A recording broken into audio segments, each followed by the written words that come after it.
দেখতে পাচ্ছি না কেন? আমরা ভগবানকে দেখতে পাচ্ছি না কেন? বাজারের ৫-১০ টাকার আয়নাতে যদি কাদামাটির লেপন থাকে, সেই আয়না থেকে আমাদের মুখ দেখতে পাওয়া যাবে না। তদ্রূপ আমাদের মন আয়নাতে অহংকার, কামনা, বাসনার কাদামাটি লেপন আছে। সেই কাদামাটিকে ধৌত করতে হবে, পরিষ্কার করতে হবে। যেমন পুকুরের পরিষ্কার জলে চাঁদকে দেখতে পাওয়া যায়, কিন্তু সেই পুকুরটি যদি কচুরিপানায় ভর্তি থাকে, সেই পুকুরে কি চাঁদকে দেখতে পাওয়া যায়? তদ্রূপ আমাদের মন আয়নাতে অহংকার, কামনা, বাসনার কাদামাটি লেপন আছে। সেই কাদামাটিকে ধৌত করতে হবে, পরিষ্কার করতে হবে, মনে সরলতা আনতে হবে, তবেই বাবা প্রকৃত কীর্তন শোনা হয়। তাহলে প্রথম প্রকার লাভ হচ্ছে মন ময়লা পরিষ্কার করা। দ্বিতীয় লাভ কি? ভব মহাদাবাগ্নি নির্বাপন। বলে সারা বিশ্ব সংসারে অশান্তির আগুন একমাত্র নিভিয়ে দিতে পারে এই হরিনাম। হরিনাম ছাড়া বাবা কেউ নিভাতে পারবে না। কোনো জল নেই, কোনো ওষুধ নেই, একমাত্র উপায় হচ্ছে এই হরিনাম। এটা হচ্ছে দ্বিতীয় লাভ। তৃতীয় লাভ কি? শ্রেয়তৈরবচন্তিকা বিতরণ। বলে চাঁদের আলোয় যেমন শালুক ফুল বিকশিত হয়, তেমনি মায়েরা ভক্তিরূপী চাঁদের আলো জগতে মঙ্গল রূপী শালুক বিকশিত হয়। মানে কীর্তন শুনলে জগতের মঙ্গল হয়, এটা হচ্ছে তৃতীয় লাভ। চতুর্থ লাভ কি? বিদ্যাবধূ জীবন। বলে বিদ্যাবধূর জীবন স্বরূপ হচ্ছে কীর্তন। কীর্তন শুনলে আমাদের বিদ্যা হয়। কোন বিদ্যা হয়? যারা বাবা তর্কের সাথে আমার সাথে তর্ক করবে, তাহলে কীর্তন শুনলে কি আমরা মাধ্যমিক পাস করে যাব? উচ্চ মাধ্যমিক পাস করে যাব? না না, কীর্তন শুনলে কেউ মাধ্যমিক বা উচ্চ মাধ্যমিক পাস করবে না, কিন্তু কীর্তন শুনলে যে পারমার্থিক বিদ্যা হবে, ওই বিদ্যা কিন্তু মাধ্যমিক পাশে বা উচ্চ মাধ্যমিক পাশে থাকে না। জগতে সকল বিদ্যার যে শ্রেষ্ঠ বিদ্যা হলো পারমার্থিক বিদ্যা। আপনারাই বলুন না, অনেকে যারা বিএ এমএ পিএইচডি করে ঘরে বুক ফুলিয়ে বসে আছে, কত বড় শিক্ষিত আমি, কিন্তু বলুন তো রামকৃষ্ণ কত বড় শিক্ষিত? রামকৃষ্ণ স্কুলে গিয়েছিল, রামকৃষ্ণ স্কুলে গিয়েছিল, কিন্তু স্কুল থেকে পালিয়েছে। বলে স্কুলের মধ্যে আমাকে বিয়োগ শিখিয়ে, স্কুলের মধ্যে আমাকে বিয়োগ শেখালো কেন? এই জগতে বিয়োগ বলে কিছু নেই, আছে শুধু যোগাযোগ। যোগ মায়ের সাথে আমার বিয়োগ হয়ে গেল, এই বিয়োগ শিখিয়েছে বলে স্কুল থেকে পালিয়ে এসেছে, আর স্কুলের ধারে পাশে যায়নি। তাহলে তার কাছে মাধ্যমিকের সার্টিফিকেট নেই, উচ্চ মাধ্যমিকের সার্টিফিকেট নেই, বিএ এমএ পিএইচডি কিছু নেই, কিন্তু বলুন তো বাবা, রামকৃষ্ণের মতো জ্ঞানী এই বিশ্ব ব্রহ্মাণ্ডে আর কেউ আছে? আমরা যদি বলি, মনে করি যে লোকটার কোনো পড়াশোনাই নেই, যে লোকটার কোনো সাধারণ জ্ঞানেই নেই, সেই লোকটা ওই নরেন্দ্রনাথ দত্ত তার মতো পড়াশোনা ছেলেকে পর্যন্ত মাথা ঘুরিয়ে দিয়েছে। নরেন্দ্রনাথ দত্ত যদি নরেন্দ্রনাথ দত্ত থাকতো, তাহলে তার নাম জগতে কেউ জানতো না। সে যখন নরেন থেকে বিবেকানন্দ হলো, তখন তার নাম বিশ্ব ব্রহ্মাণ্ডে ছড়িয়ে পড়লো বীর সন্ন্যাসী। একেই বলে জ্ঞানী। শুধু সার্টিফিকেট ঘরের মধ্যে বন্দী থাকলে তাকেই বাবা জ্ঞানী বলে না। জ্ঞানের পারমার্থিক বিদ্যা অর্জন করতে হয়, সেই বিদ্যা সফল বিদ্যা হয়। প্রহ্লাদ বলেছিল, বাবা জগতের সর্বশ্রেষ্ঠ বিদ্যা কি জানো? না, নববিধা ভক্তি হচ্ছে জগতের সর্বশ্রেষ্ঠ বিদ্যা। শরণম কীর্তনম বিষ্ণু শরণম, পাদ সেবনম অর্চনম বন্দনম, সত্যম দাস্য আত্মনিবেদনম। তাহলে কীর্তন শুনলে আমাদের বিদ্যা হয়। এটা হচ্ছে চতুর্থ লাভ। পঞ্চম লাভ কি? আনন্দাবধি বর্ধনম।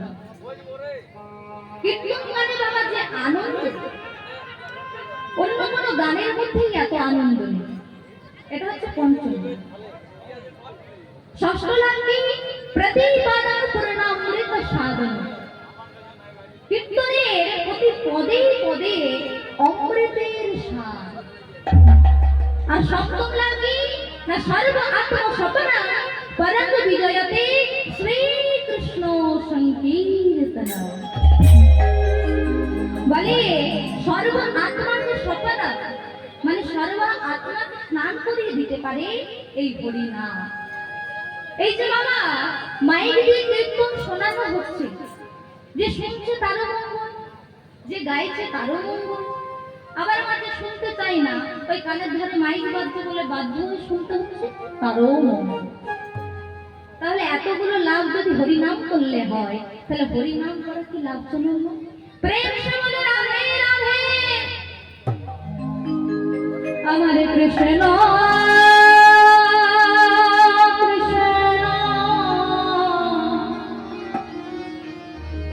বলে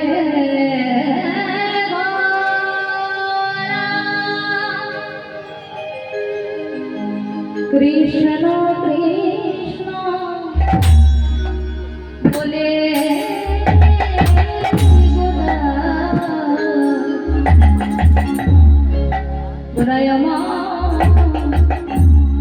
কাঁদে ঘনে ঘন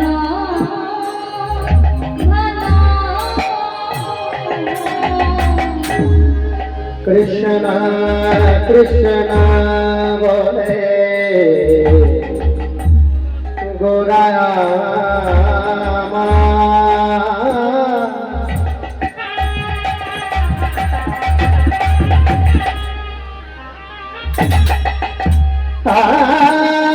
আমার ভাবে নিধি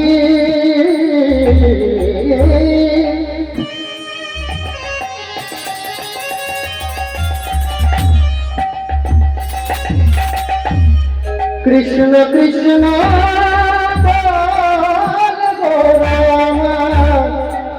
কাজে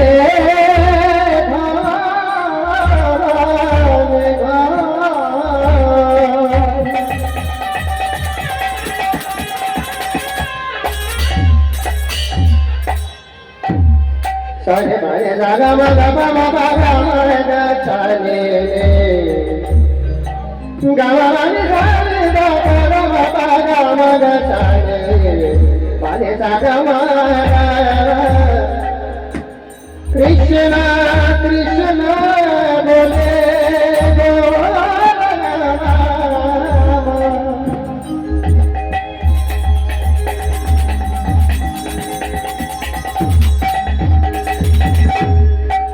অবিরত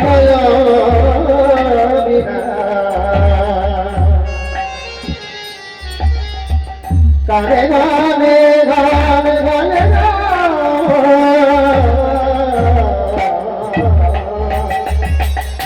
কৃষ্ণ কৃষ্ণ বলে গোরা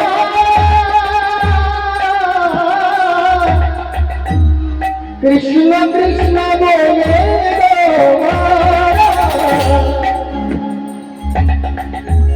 কাঁদে ঘনে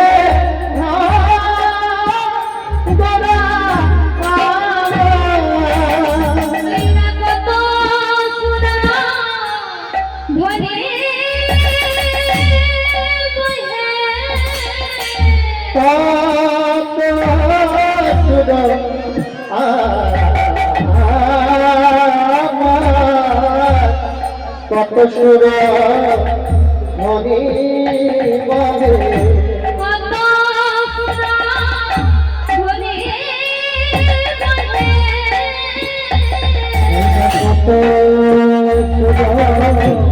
মনি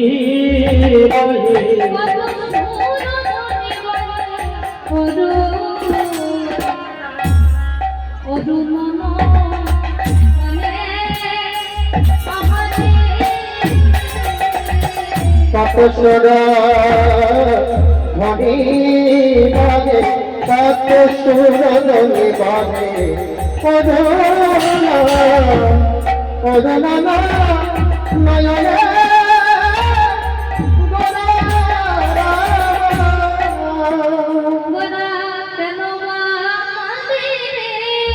কেন বা কাঁদে রে কেন মা কেন বা কাঁদে রে গোরা কেন বা কাঁদে রে কেন বা কাঁদে রে কেন বা কাঁদে রে কেন বা কাঁদে রে যারে লাগে জগৎ কাঁদে নবা কাঁদে রে যারে লাগে জগৎ কাঁদে নবা কাঁদে রে জগৎ কাঁদে গোরা লাগে গোরা কেন বা কাঁদে রে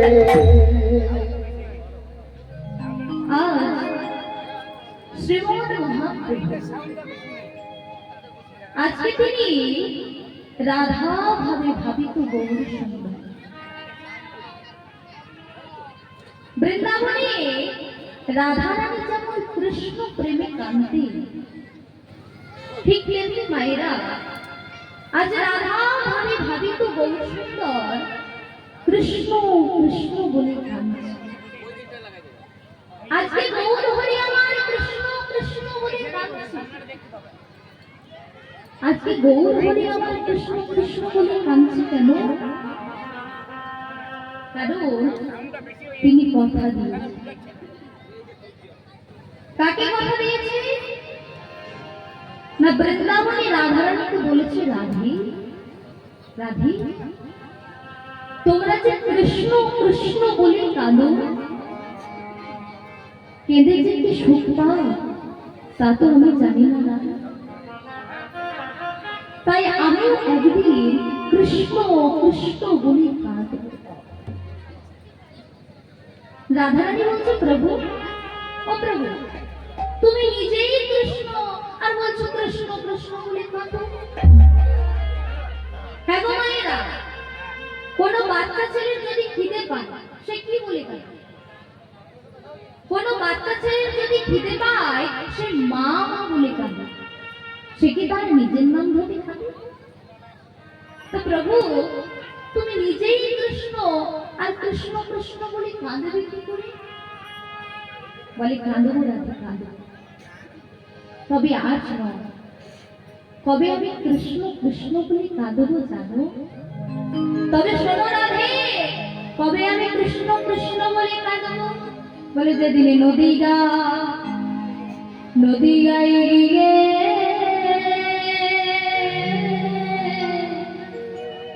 আমি গব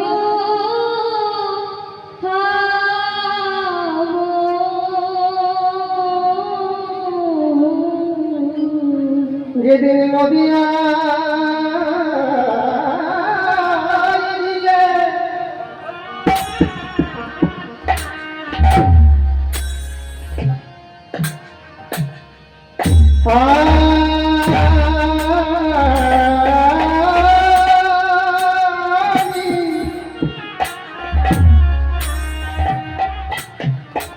আমি গৌর ভাব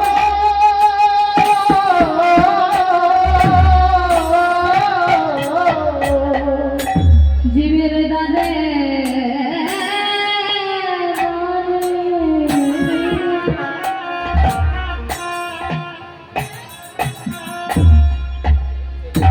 দাদে দাদে নবী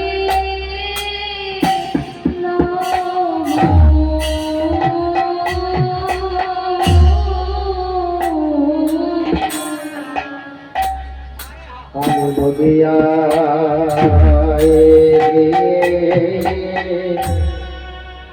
আমি গোবর ভাব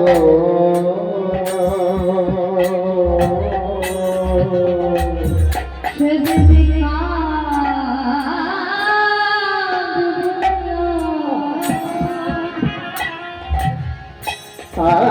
আমি কাঁদব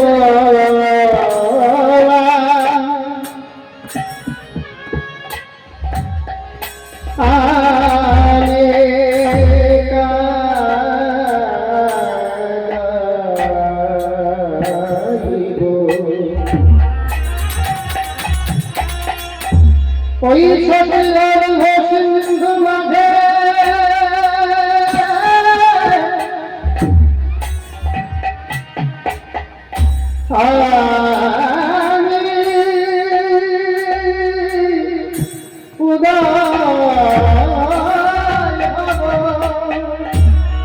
আমি কাঁদব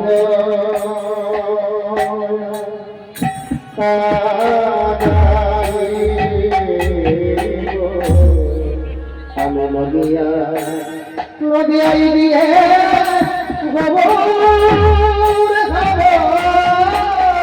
দিব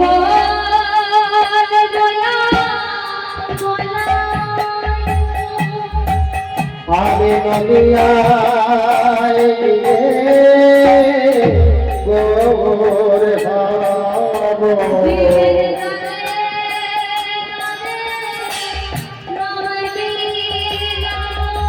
আমি পায়ে ধরে নাও বিলায়ে দেব ওরে গোয়ার বলায়ে আমি পায়ে ধরে বিলায়ে আমি জীবের ধারে ধারে গিয়ে নাম দিলাম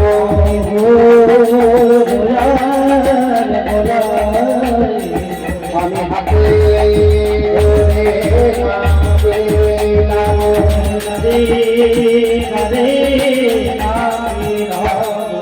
হরে হরে হরে